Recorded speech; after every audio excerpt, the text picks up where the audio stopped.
C'est donc avec surprise, choc et colère que nous avons appris que, contre l'avis du comité et à rebours des engagements pris et écrits, vous aviez été repêché Olivier Pry, qui est désormais directeur du Châtelet.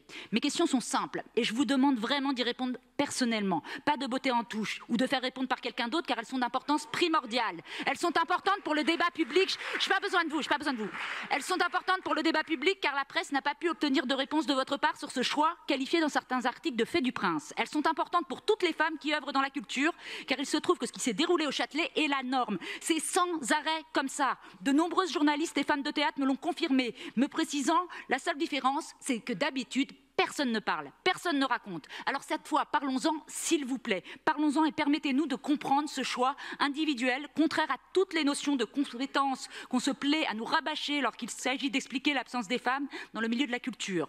Car il est à ce stade et en l'absence d'explication incompréhensible, alors que vous aviez deux génialissimes profils qui auraient fait tant de bien au Châtelet, que vous ayez choisi d'accentuer ce qui prévaut dans la quasi-totalité des grands théâtres parisiens et une majorité des établissements culturels de la ville de Paris, actuellement dirigés par des hommes, pas tous, je sais. Ce qu'il s'est joué ici va d'ailleurs bien au-delà d'une question de sexisme. C'est aussi une certaine forme de reproduction sociale, d'injustice sociale qui empêche le renouvellement de nos institutions culturelles, ce qui se passe aussi à l'Institut du monde arabe ou au château de Versailles. 3 questions donc. Qu'est-ce qui s'est passé entre ce soir où tout le comité était si heureux des 2 noms proposés et votre décision d'aller chercher Olivier Py? Pourquoi ce non-respect des engagements pris, ce non-respect du temps et du travail des élus? Comment la ville va-t-elle procéder pour désigner les prochaines directions de ces établissements culturels? Je vous remercie.